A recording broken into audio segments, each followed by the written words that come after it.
बिस्मिल्लाहिर्रहमानिर्रहीम। RFI talk के साथ मैं हूं नुसरत मिर्ज़ा। हमारे साथ आज 4 मेहमान गिरामी हैं। इसमें प्रोफेसर डॉक्टर तलत वज़ारत साहबा हैं जो माहिर बैन अक़वामी अमूर हैं, उस्ताद हैं और बहुत उन्होंने और कई किताबों के मुसन्निफ़ हैं। इसके अलावा प्रोफेसर डॉक्टर आबिद शेरवानी साहब हैं, वो director university of management and technology Lahore हैं। इनके साथ में सैयद हसन हबीब साहब साबिक़ सफ़ीर हैं, chairman Pakistan council of foreign relation, senior fellow institute of business management हैं। और ब्रिगेडियर रिटायर्ड नादिर मीर जो कि चेयरमैन हैं पाकिस्तान नेशनल रिफॉर्म्स के।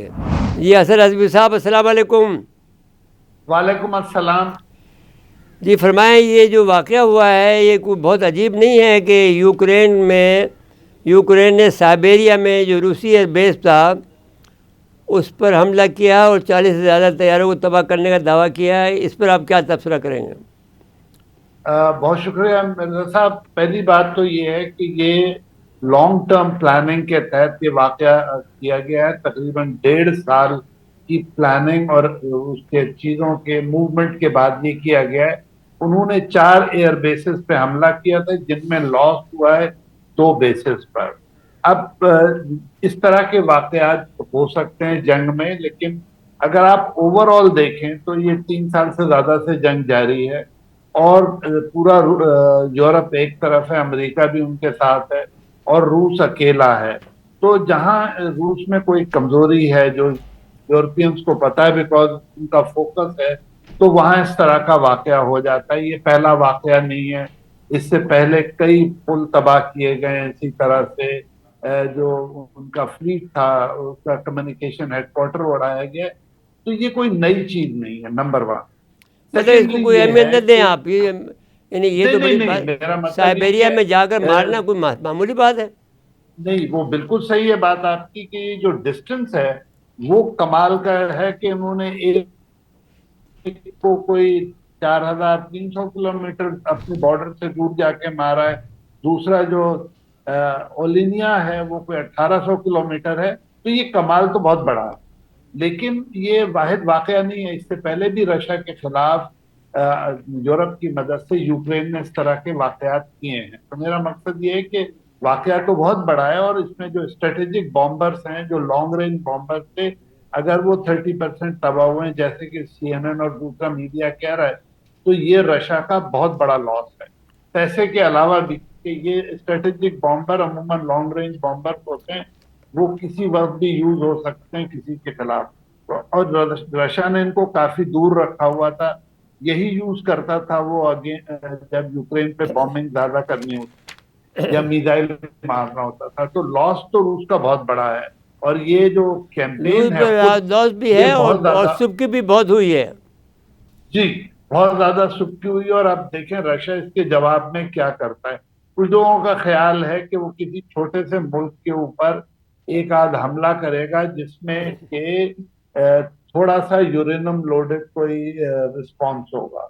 तो ये अब एक उन्होंने रशिया का ऑनर क्योंकि हिट किया है, तो पुतिन साहब कोई बड़ा काम करे। तो अब खौफ ये है कि अगर वो वाकया होता है तो क्या वो जंग को मजीद तूल देगा, या जैसा कि लोगों का ख्याल है जो पीस माइंडेड हैं कि हमें अब सीज फायर और पीस की तरफ जाना चाहिए क्योंकि अब बैलेंस हो गया है। कुर्स खाली कराने से पहले आप कहते पिछले साल यूक्रेन में रशिया का एक बड़ा इलाका कब्जा कर लिया था, कुछ 1,400 स्क्वायर किलोमीटर का। रशिया ने धीरे धीरे वो खाली करा दिया। तो अब रशिया का अपर हैंड था, लेकिन इस वाक़े के बाद दोनों पार्टी फिर बराबर हैं।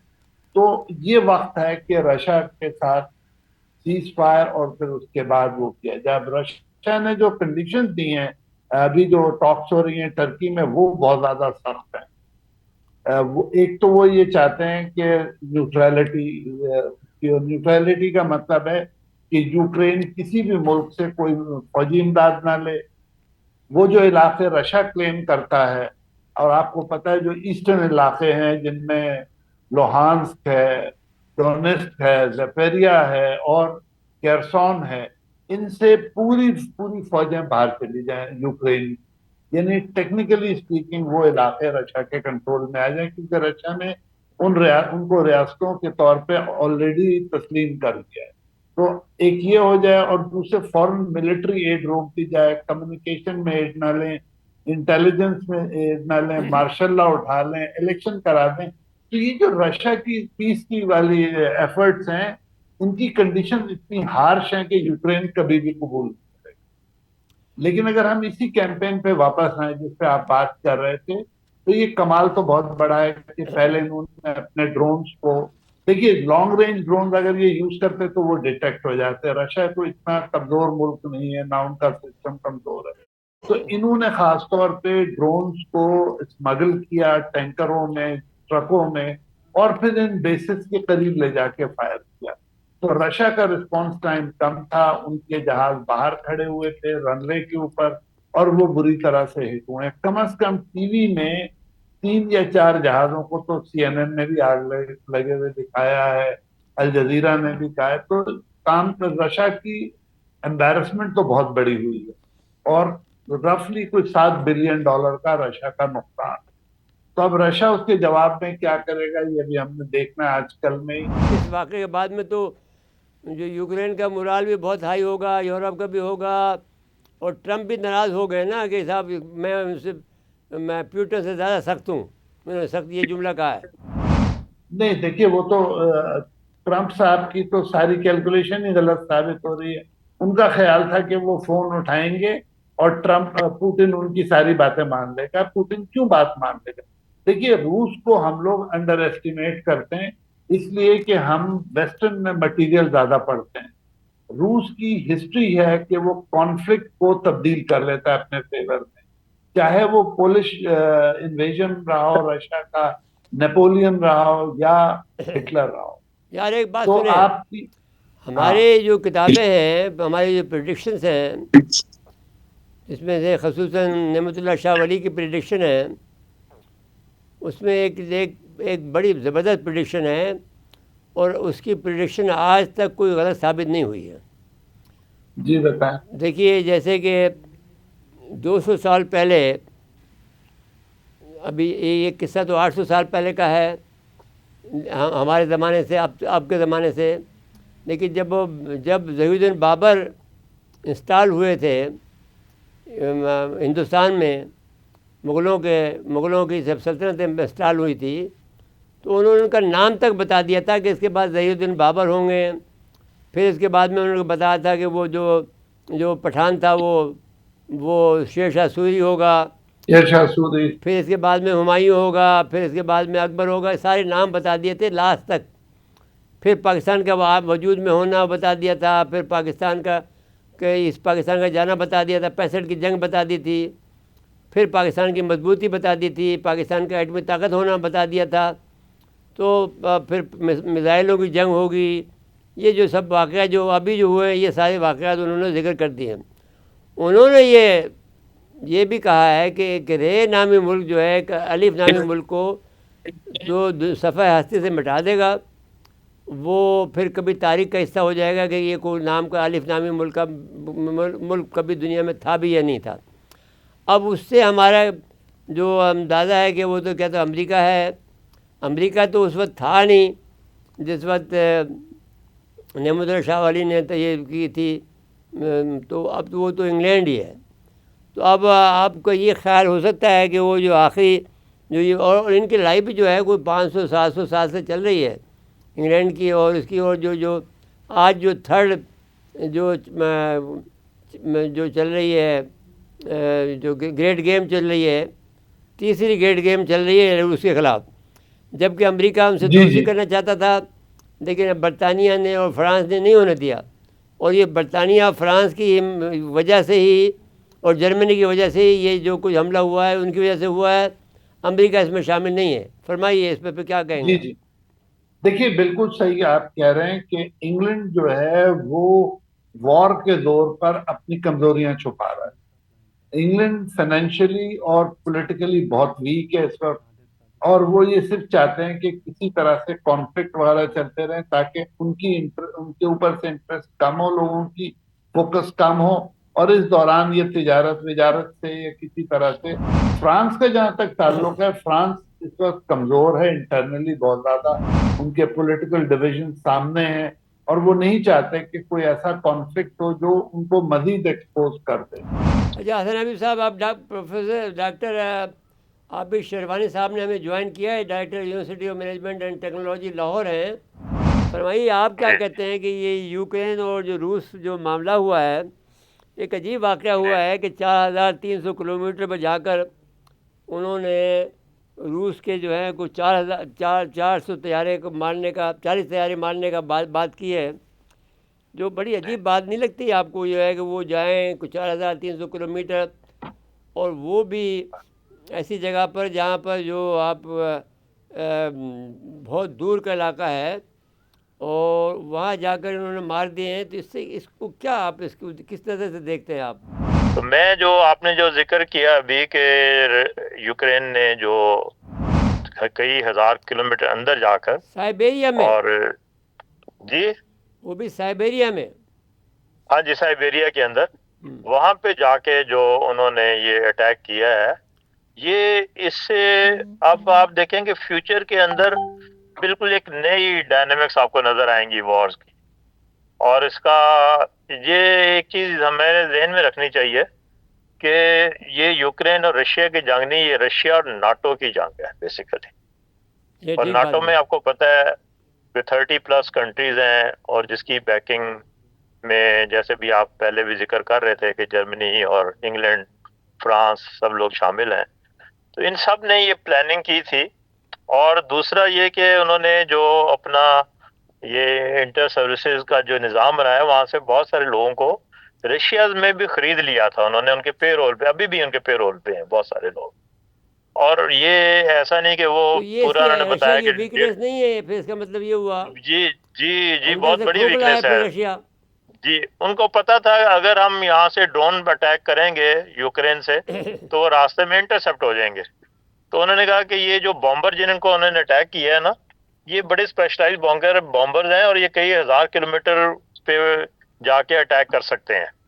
और उन्होंने कहा जी इसको टारगेट बनाया उन्होंने, और वेरी स्पेशलाइज्ड बॉम्बर्स है ये। और उन्होंने कहा कि जी अगर इंटरसेप्ट नहीं किया तो फिर उन्होंने इस तरह कंटेनर में जाके उनके बिल्कुल बेस के करीब ये पहुंचा दिया, और वहां से उसकी छत जो है वो रिमूव की उन्होंने उसके लिए ऑटोमेटिकली। और वहां से ये बॉम्बर जो कि उनका पूरा जो कंट्रोल था, नेटवर्क था, वो आपके यूक्रेन के पास था, आपके नाटो के पास था। उन्होंने इसको डायरेक्ट किया और फिर उस पे इन्होंने तो उन्होंने इसके ऊपर आप अटैक इसको करके ये सारा इनकी जो इस काविश को एक तो सराहना पड़ेगा, दूसरा सर बहुत ये है कि बड़ी ये कंट्रीब्यूशन। बड़ा मैंने तो कहा ना अब ये डायनेमिक्स ही चेंज हो गई हैं नहीं आपकी भाई, फ्यूचर की डायनामिक्स जो की जंगें बात हैं। नहीं है। ये बात ये है कि आप 4,300 किलोमीटर तक एक ट्रक को या 10 ट्रक को आप जी जी साइबेरिया में जी ले जा रहे हैं, रशिया की हदूद हाँ में। इनकी जी फेलियर जी। का अंदाज़ा करें कि फेलियर के लेवल क्या है। मैंने यही कहा ना कि उन्होंने पूरा एक सिस्टम बना लिया था और वो उसको कई साल पे उस पे काम कर रहे थे, और उन्होंने उसको पूरा अपने पेरोल पे भी रख लिया और उसके लिए उसको उसको एंट्री भी दी और वहां पे पहुंचे और फिर वो ड्रोन निकले, उन्होंने अटैक किया। और तकरीबन कहते हैं सिर्फ ये 72 आप जो बता रहे हैं 40 बॉम्बर्स नहीं है, इसके अंदर जो फिजिकल नुकसान हो, ह्यूमन जो नुकसान हुआ वो एक अलग बात है। वो तो भी आ ही नहीं रही मंजर आम पे कि उसके अंदर कितने स्पेशलाइज्ड पायलट्स और वो जो क्रू था वो इंतकाल कर गया, हलाक हो गया तो अब इसका इस क्या तरह मतलब से। हुआ कि अब रशिया को पैरालाइज कर दिया इन लोगों ने? जी जी बिल्कुल किया। और रशिया इस वक्त जो सा है ना वो जरा स्टेप डाउन हुआ है, इसके ऊपर पीछे आया है और उसे अब समझ नहीं आ रही कि उसको करे कैसे। और अभी आप देखेंगे अभी जो इस्तांबुल में जो उनके मुज़ाकरात हो रहे थे, दोनों डिफेंस मिनिस्टर वहां पे आए हैं, यूक्रेन के भी और रशिया के भी। और उन्होंने अपने कहा कि जी हमारी ये 6,000 लाशें हैं इस वक्त रशिया में पड़ी हुई हैं यूक्रेन के फौजियों की, उनको संभालना ही मुश्किल है। इसलिए वो कह रहा है कि 2-3 दिन के लिए सिर्फ आप सीज फायर कर लें ताकि ये हम आपको दे दें, हजार हजार फौजी दे दें। तो इसमें कुछ माइनर बच्चे हैं तो वो आपको मिल जाए, आपस में एक्सचेंज कर लें। तो लेकिन ये बड़ा अब उसके लिए प्रॉब्लम में आ गया वो तो। और उसको जो नेटो के लोग हैं, अभी आप देखें उसके उसकी रिपोर्टेशन क्या हो रही है रशिया ने जो धमकी दी है कि हम इसको नाटो को ये टारगेट करेंगे। कल स्टॉमर ने, जो उसका प्राइम मिनिस्टर है यूके का, उसने फौरी तौर पर कैबिनेट मीटिंग की और सारे लोगों को साथ खड़ा करके और कहा कि इमरजेंसी डिक्लेयर की, और साथ ही उसने कहा कि हम अपना जो है वो बढ़ा रहे हैं, डिफेंस बजट 5 टाइम्स कर रहे हैं। तो ये भी एक जो सा ना स्पेशलाइज्ड बर्डन अब आने वाला है, और इसमें जर्मनी के अंदर भी बड़ी तशवीश पाई जाती है। और असल में मैं आपको एक और चीज़ बताऊं, एक एंगल मेरे पास ये है कि ये असल में यूक्रेन, क्योंकि मिनरल का बहुत बड़ा खजाना है उसके पास, और ये जंग भी नाटो की थी न, उसके पास इतनी शक्ति नहीं थी कि वो रूस का तने तनहा मुकाबला कर सकता हो, क्योंकि रशिया भी चाहता था कि मैं यूक्रेन को हड़प कर लूं और उसके भी खजाने पे, मिनरल पे कब्जा कर लूं। अब जब ट्रम्प साहब आए तो उन्होंने सबसे पहले यूक्रेन को धमकी दी बुला के कि हमारे $500 बिलियन जो तुमने लिए हमसे वो वापस करो, जिसपे फिर ज़ेलेंस्की ने कहा था कि ये आपकी ग्रांट थी, ग्रांट की कोई वापसी नहीं होती। तो उसने फिर उसको काफ़ी दबाया और फिर आखिरकार वो एक मायदा करने पे वो आ गए। उन्होंने अपना एग्रीमेंट भी किया कि जो मिनरल रिसोर्सेज हैं यूक्रेन के अंदर, वो अब अमेरिका उसको यूटिलाइज करेगा, और पूरी नाटो ने उसको सपोर्ट किया, क्योंकि पहले पहले तो रशिया का बहुत था, कभी था ये ख्याल कि मैं with in few weeks Ukraine को कैप्चर कर लूंगा, लेकिन फिर नाटो खड़ी हुई, नाटो ने उसको बड़े लीथल वेपन्स दिए, सारी स्ट्रेटजी बनाई, और उसके लिए वो अभी तक मुकाबला कर रहा है, 3 साल से ऊपर हो गया है। तो और बात ये है, सिर्फ वो मिनरल्स की जंग थी जो ट्रम्प ने तो कर लिया, लेकिन अब वो चीज़ें, सारी चीज़ें रिवर्स हो रही हैं कि अब वो किसी के समझ नहीं आ रही, और इस तरह ये जो भी लीथल अटैक हुआ है इसके ऊपर, अब उसका रिटेलिएशन उसका बनता है, और उस रशिया ने किसी न किसी तरह जवाब देना है। और उसके पास अगर एटॉमिक ना भी हैं, लेकिन उसके पास और भी बहुत सारे ऐसे लीथल मिसाइल्स और बॉम्ब्स हैं, तो जिसकी वजह से वो एक बहुत बड़ा अटैक कर सकता है, जिसपे बहुत बड़ा जानी ज़िया भी हो सकता है।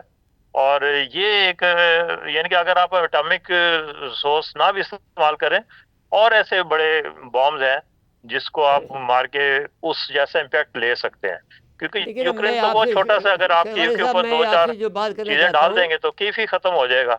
नहीं जब कीव शेख खत्म वानी हो साहब, जाएगा तो मैं सारी बात चीजें आपसे ये खत्म हो कहना जाएंगी, चाहता हूँ, लेकिन ये नाटो नहीं जाएगा। शेख जी वानी साहब, मैं जो बात आपसे करना चाहता हूँ वो ये करना चाहता हूँ कि जी बहुत अजीब बात नहीं है कि जी 4300 किलोमीटर का सफ़र किया उन्होंने। कितना बड़ा सिक्योरिटी लैप्स है, जी हाँ जी हाँ कितना जी। बड़ा सिक्योरिटी लैप्स है कि एक मुल्क ये की बहुत बड़ा सरजमीन है, पर। बहुत बड़ा सा हाँ अब जी। ये ये तो दुनिया की एक हिस्ट्री में किस्म एक की नया एक लैप्स किस्म आया है। की ये रूस की इतनी बड़ी शिकस्त है। बजाते खुद इस जी बात पर उनको मानना चाहिए कि भाई हम इतने कमज़ोर हो गए हैं कि एक दुश्मन मुल्क, छोटा सा मुल्क, हमारी सरजमीन को रोनता हुआ 4300 किलोमीटर चला जाता है, और वो हमारे वो बम्बार जो हमने के जो कि अमेरिका हेलो पे हमला करने के लिए या बरतानिया पे हमला जी। करने के लिए, नेटो ममालिक करने के लिए वो तबाह कर देता है। तो आप बताइए कि हम्म। उसके पास क्या बचा है, ये सर बताइए 2 ना। एपिसोड हुए ना रिसेंटली। देखिए, एक तो जैसे आपने अभी फरमाया कि रशिया की एक किस्म की ये शिकस्त है कि उसका सिक्योरिटी लैप्स भी हुआ है, और उसका फिजिकल और रेपुटेशन लॉस भी हुआ है, और वो दूसरे लफ्जों में कि वो मुंह दिखाने के काबिल नहीं रहा। इसी तरह का लैप्स एक इंडिया का भी हुआ, पाकिस्तान और इंडिया की जंग में, जब पाकिस्तान की फिजाइया ने अपनी सुपेरियरिटी को जो है वो एक इस्टेब्लिश किया, और इंडिया के जब उन्हें रिफाल और मेराज और मेघ और सुखुई को उन्होंने और मारा एक है, उनका वो तो ड्रोन जो था, हाँ जी, अनमैन्ड जो ड्रोन ड्रोन था, वो भी गिराया। वो भी गिराया है, और यहाँ पे भी जो ड्रोन आए हैं पाकिस्तान के अंदर उनको भी इंटरसेप्ट किया सक्सेसफुली। तो उससे भी बहुत बड़ा सेटबैक हुआ है इंडिया को। आप देखें, उनकी 2 दिन के लिए टोटल जो 1000 से ज्यादा फाइटर जेट थे वो उड़ ही नहीं सके, उन्होंने ग्राउंड कर दिए और उनको छुपा लिया उन्होंने। और अभी तक देख लें कि वो मोदी जो है और उसकी पूरी कैबिनेट वो मुंह दिखाने काबिल है, सबसे ज्यादा क्रिटिसिज्म, उसकी भी रेपुटेशन लॉस हुआ, और उसको G7 में भी नहीं इनवाइट किया गया, जो उसका मेंबर है G7 हाँ, का। G7 में और नहीं बुलाया, पिछले 6 साल कनाडा में से हो रही ना। नहीं बुलाया उसको, उसको नहीं बुलाया गया। नाज़रीन किराम, हमारे साथ ब्रिगेडियर नादिर मीर साहब वो हमारे साथ इस वक्त जुड़े हैं। हम उनको खुशामदीद कहते हैं। नादिर मीर साहब अस्सलाम वालेकुम। अस्सलाम वालेकुम नुसरत साहब। आपको खुशामदीद कहते हैं अपने प्रोग्राम में। अब देखिए, एक बड़ा वाक़या हुआ है यूक्रेन में। यूक्रेन ने साइबेरिया में जो रूसी एयरबेस पर है हमला किया है। आप क्या कहते हैं इस पर, क्या तबसरा करेंगे? यूक्रेन ने एक स्ट्रेटेजिक लेवल का अटैक किया है, बहुत डीप, जिस तरह आपने बताया और सारी दुनिया ने देखा। रूस के अंदर मुख्तलिफ जगहों पे और रशिया की एयर बेसेस, उसके स्ट्रेटेजिक बॉम्बर्स, और उनको टारगेट किया। और इसमें यूक्रेन ने सरप्राइज अचीव किया, क्योंकि nobody was expecting, least of all the Russians, कि ये इतनी दूर आके वो वार कर सकते हैं, अपने ड्रोन्स को पहुंचा सकते हैं। पहली तो ये बात है। और ये एक स्पेशल ऑपरेशन था जिसके अंदर उन्होंने बुनियादी तौर पे अंदर लेके गए और ड्रोन्स के साथ अंदर पहुंचा के फिर मुख्तलिफ जगहों पे अटैक किया। वो जगह जहां अटैक किया, यानी एयर बेसिस, वो स्ट्रेटेजिक एयर बेसिस थी, बड़े बॉम्बर्स और बड़े एयरक्राफ्ट की। और वो बिल्कुल अनप्रिपेयर्ड थे, क्योंकि वो इतनी दूर थे कि नॉर्मल हालात में यूक्रेन से वहां तो ना कोई वार हो सकता था। और आपको ये भी पता होना चाहिए कि जब से यूक्रेन रशिया वॉर हो रही है, यूक्रेन पे काफी पाबंदियां हैं नेटो और वेस्ट और अमेरिका की तरफ से। अगरचे वो इसकी सपोर्ट कर रहे हैं, लेकिन उसको पहले इजाजत नहीं थी कि रूस के इलाके में दूर तक वो वार कर सके, हमला कर सके, यानी यूक्रेन जवाबी हमला कर सके। और इसीलिए लड़ाई जो थी यूक्रेन की तरफ से महदूद थी। ये जो उसने हमला किया, ये रिसेंटली उनको इजाजत मिली, तो उन्होंने ये एक स्पेशल सरप्राइज कह लिया। लेकिन इसकी तैयारी तो जाहिर है काफी पहले हुई होगी। ऐसे बड़े बड़े ऑपरेशन तो एक दिन में नहीं हो जाते। कहते हैं कि 1.5 साल से तैयारी कर रहे थे वो। जी जी बिल्कुल। और इसके अंदर यह भी समझने की बात है कि इसका पस मंजर जो है ना, वो ये है कि इस वक्त पीस टॉक्स चल रही हैं बिटवीन यूक्रेन एंड रशिया। और आपको पता है प्रेसिडेंट ट्रंप ने अपने ओहदे संभालने से, प्रेसिडेंट बनने से पहले भी और डेफिनेटली उसके बाद, उन्होंने इस पे जोर दिया हुआ है कि इस पे पीस हो। आपको पता है president Trump is a peace making president. Peace making अमन चाहते हैं। उन्होंने इंडिया पाकिस्तान का सीज फायर कराया। अब वो गाजा में भी कर रहे हैं, इसराइल को रोक रहे हैं कि ईरान से लड़ाई ना करे और वो ईरान की कोई न्यूक्लियर डील हो जाए। ये प्रेसिडेंट ट्रंप की कोशिश है। और तीसरी तरफ जो बड़ा महाज है, जो 4 साल से जंग चल रही है यूक्रेन रशिया की, इसको खत्म कराने की कोशिश कर रहे हैं। लेकिन इसमें रशिया की अपनी रिक्वायरमेंट और शराइत हैं, और यूरोप और नेटो जो है, उसके अंदर जो यूरोपियन एलाइज हैं, उनकी अपनी रिक्वायरमेंट्स है। तो ये इसका जो पस मंजर, ये तो यूक्रेन ने एक सरप्राइज अटैक किया, long range strategic surprise attack. लेकिन इसके पीछे क्या है? इसके पीछे तमाम वो एलिमेंट्स हैं या वो ताकतें हैं, खास तौर पे यूरोपियन, जो चाहती हैं कि ये जंग का जो अभी अमन आना है, यानी कि यूक्रेन रशिया की जो पीस की फाइनल डील होनी है, पीस डील, वो टोटली यूक्रेन के खिलाफ या उसके नुकसान में ना हो। क्योंकि रूस ने कुछ उसका इलाका 20% के करीब रफली या आगे पीछे कैप्चर किया हुआ है, और वो ईस्टर्न पोर्शन है, वो रशियन स्पीकिंग है, और वो तो रूस रखेगा, रूस की उससे भी ज्यादा डिमांड्स है वगैरह। तो कहने का मतलब है कि ये एक मिलिट्री स्ट्राइक जो थी, strategic strike, this is part of the overall process, जिसके अंदर पीस मेकिंग में they want a better deal. अब पूछे इसका मकसद क्या है? इसके अंदर असल मकसद है they want a better deal, यानी कि जो नेगोशिएटिंग टेबल पे फाइनल डील बननी है, पीस डील, अमन की डील, उसमें यूक्रेन को उसकी पलड़ा उसका अच्छा हो, यानी कि बिल्कुल ही वो हारा ना हो। जंग जो हार जाता है वो क्या डील लेता है? वो तो फिर डिक्टेटेड डील होती है ना। आपको पता है ट्रीटी ऑफ वर्साई थी फर्स्ट वर्ल्ड वॉर में जर्मनी के खिलाफ, एंड कांग्रेस ऑफ वियना थी फ्रांस नेपोलियन के खिलाफ, वगैरह वगैरह। सो कहने का मतलब है ये मकसद था इसका, बैकग्राउंड समझने की अब बात ये है। मैं इसके बताइए आप कि एक ऐसा रूस जैसा मुल्क जो कि एक दुनिया की दूसरी बड़ी ताकत है, अब तो तीसरी हो गई, तो वो बताइए ये कि ये कबूल कर लेगा अपनी सुक्की को इतने बगैर किसी बदला लिए?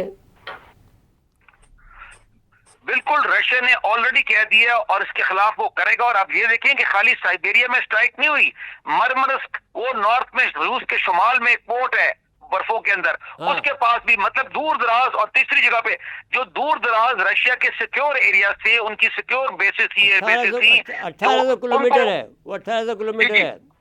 जी जी, उन पे हमला हुआ है। तो जाहिर है रशिया उसका बदला भी लेगा। बदले के अलावा वॉर में देखिए ना, ये जो पीस, जिसमें अमन की बात करो, पीस डील की, उसमें रूस ने भी, उसके अंदर एक पार्टी यूक्रेन है तो दूसरी पार्टी रूस है। अगर वो इस तरह कुछ भी नहीं करेगा तो जाहिर है फिर रूस, यूक्रेन तो बातें नहीं ना मानेगा। और अभी जो पीस डील अभी तक नहीं हुई, उसकी वजह बेसिकली ये है कि रूस जो है वो अपनी डिमांड्स पूरी कराना चाहता है। अगरचे प्रेसिडेंट ट्रंप ने काफी प्रेशर डाला है ज़ेलेंस्की पे और यूक्रेन पे। या मैं थोड़ी सी बात करना, बदला तो लेगा या उसका जो अभी कार्रवाई तो भी करेगा बहुत, बल्कि न्यूक्लियर का थ्रेट भी हो गया था इस कार्रवाई के बाद, जो यूरोप में और नेटो के को फिक्र पड़ गई थी कि Russia may not cross the nuclear threshold, यानी कि उससे भी बड़े लेवल पे ना चला जाए। लेकिन मैं थोड़ी सी बात इधर एक और करना चाहता हूं, क्योंकि आम इतनी ज्यादा इस जंग से तो वाकई सारी दुनिया को हो गई है because of media and social media, लेकिन जो हिस्टोरिकल बैकग्राउंड है उसका लोगों को नहीं पता, कि कोई भी चीज हो उसकी समझ होनी चाहिए कि असल मसला क्या है। मैं सिर्फ डिफेंस एनालिस्ट नहीं हूं, इसके अलावा मिलिट्री हिस्टोरियन भी और जियो पॉलिटिशियन भी हूं। मेरी किताबें और अगली किताब भी आ रही है, तो उसमें समझने की बात यह है कि जो कीव है, यानी यूक्रेन का जो कैपिटल कीव है, ये सेंटर था, इसको कीवियन रूस कहते थे। रूस का कॉन्सेप्ट यहाँ से शुरू हुआ, और खान बातू चंगेज खान के ग्रैंडसन ने इसको फतह किया था 1200 में। और मॉस्को जो था वो मॉस्कोवी आइवन मॉस्की फोर्थ आइवन टेरेबल जिसको कहते थे, उसके जमाने में, इसके बाद में उठा। बहरहाल बाद में पावर बैलेंस शिफ्ट हो गया, और जो पहले, और वो रूस की तरफ यानी कि मॉस्को की तरफ चला गया। ये रूस जो पुराना था वो सारा ही रूस था। तो इनका जो मैं बात बताने की कोशिश कर रहा हूं, मैं ज्यादा हिस्ट्री में नहीं जा रहा, थोड़ी सी बात इसकी समझने की है कि इसी यूक्रेन पे हिटलर और स्टालिन लड़ चुके, और इसी यूक्रेन पे बाइडेन और पुतिन लड़ते रहे थ्रू ये जो अभी रिसेंट वॉर है, और इसी रूस पे अब ट्रंप पीस कराने की कोशिश कर रहे हैं। तो ये जो मसला है, असल में तो रूस के पास जो ताकत है, जो आप कह रहे हैं बिल्कुल सही, वो पहले ही 4 साल की जंग में उसने 8-10 लाख कैजुअल्टीज हुई हैं, तो वो पहले ही अगर ताकत इस्तेमाल करता तो यूक्रेन को खत्म कर सकता था, क्योंकि Russia is a nuclear power, rather the number 1 nuclear power of the world in terms of quantity, और Ukraine is now nuclear disarmed, unarmed है। इसने अपने हथियार, न्यूक्लियर हथियार छोड़ दिए थे जब ये सोवियत यूनियन टूटा as part of a deal. तो कहने का मतलब है कि रूस के पास जो ताकत थी और ताकत है, अगर वो इस्तेमाल करे तो यूक्रेन तो वैसे ही खत्म हो जाएगा, मतलब। लेकिन उसने उतनी इसलिए नहीं इस्तेमाल किया आज तक, बेसिकली कि वो इस वक्त यूरोपियन नेटो को नहीं लड़ रहे। वो अब जिनको वो क्लेम करते हैं, वो अपने लोग क्लेम करते हैं कि वो तो ये कहते हैं कि यूक्रेन इज पार्ट ऑफ, मतलब रशियंस कहती हैं, मॉस्को व्यू इज कि Ukraine is actually part of Russia. मतलब इस वजह से ये साइकोलॉजिकल या इमोशनल या पॉलिटिकल या जियो पॉलिटिकल जो भी कह लें आप, एक बैरियर है against using overwhelming force. Otherwise जो आपने कहा ना बदला लेने का, अगर वो आज करना चाहे, वो ठीक है, आपकी बात मुझे मालूम है। यूक्रेन को देखिए, ख्रुश्चोव जो था वो भी यूक्रेनी था। आप बिल्कुल जी, और इनके जो तमाम मजहबी मकामात हैं, जो कि रूसियों के मजहबी मकामात हैं, जैसे हमारे मक्का मुकर्रमा है, मदीना में है, वैसे ही यूक्रेन में सारे मजहबी मकामात यूक्रेन के अंदर हैं रूसियों के। तो इस लिहाज से वो उसको तबाह तो नहीं करना चाहते हैं, लेकिन वो चाहते थे कि सरेंडर कर ले। लेकिन ये आदमी जो है, जो ज़ेलेंस्की है, एक तो यहूदी है, एक्टर है, दूसरा ये है कि वो उसको परवाह नहीं है, क्योंकि वो 1% को रिप्रेजेंट करता है यूक्रेनी को, तो वो लड़ना चाहता है। और इनके बकाए में आया हुआ है यूरोप के, और यूरोप जो है, जो इसमें बरतानिया तीसरा ग्रेट गेम खेल रहा है इनके साथ में। जब अमेरिका ने साथ देना छोड़ दिया था, तो रूस तो रूस के ख़िलाफ़ जो बरतानिया, फ्रांस और जर्मनी जमा हो गए थे कि भाई इसके बाद तो अगर हमने छोड़ दिया यहाँ पर, अगर हम यहाँ हार गए, ये हमारा फ्रंट लाइन है, तो रूस हमें फिर छोड़ेगा नहीं, और फिर हमारा सबसे पहले तो जर्मनी पे हमला करेगा, और कोई बैद नहीं कि बरतानिया पे करे, क्योंकि असल लड़ाई तो उनकी 500 साल से बरतानिया चल रही है। तो अब आप ये फरमाएं मुझे, हतमी राय दें अपनी, रशिया का टारगेट क्या होगा? बरतानिया होगा, जर्मनी होगा, फ्रांस होगा, या यूक्रेन होगा? जी पहले तो जी नसर साहब, इस वक्त तो जंग इसकी यूक्रेन के साथ चल रही है, लेकिन जो समझने की बात है कि Russia is not fighting Ukraine alone, Russia is practically pragmatically fighting NATO and Europe, EU and America. ये अगर खाली यूक्रेन होता तो अभी तक जंग तो बहुत पहले खत्म हो गई होती। अगरचे यूक्रेनियंस बहादुर हैं और वो लड़े, बड़ी बहादुरी से है, कुर्बानी दी है, लेकिन ताकत भी कोई चीज है ना। The Russian national potential, military potential and the Ukrainian में बड़ा मिसमैच है ना। तो ये तो नेटो की और खास तौर पे आपने बिल्कुल सही कहा, इस वक्त शुरू में तो इंटरेस्टिंगली आप देखें ना, डॉक्टर उर्सुला, इनको मैं मिल चुका हूँ, अपनी जियो पॉलिटिक्स वाली किताब दे चुका हूँ इसको, वो तब डिफेंस मिनिस्टर थी जर्मनी की वो, और प्रेसिडेंट बाइडेन, ये वो लोग थे जिन्होंने ज्यादा शुरू में ये जो यूक्रेन की वॉर में पूरी, बिसाइड्स ब्रिटिश ऑफ कोर्स, अंग्रेज तो शुरू से ही आपने कहा ना, वो तो बेलाकावा में भी, क्रीमिया में भी नेपोलियन के बाद लड़ते रहे रूस से और सब, वो तो बिल्कुल सही कहा, 500 साल से, कई सौ साल से उनका चल रहा है रशिया के साथ। तो अंग्रेज और अभी जर्मनी भी और बाकी यूरोप और खासतौर पे America was the real weight, because सबसे बड़ी ताकत मिलिट्री एंड इकोनॉमिक पावर तो यूनाइटेड स्टेट्स की है ना, यूरोप के अंदर भी, नेटो में। लेकिन अब प्रेसिडेंट ट्रम्प जब से आए हैं तो उससे काफी गेम चेंज हो गई है, क्योंकि वो पीस चाहते हैं।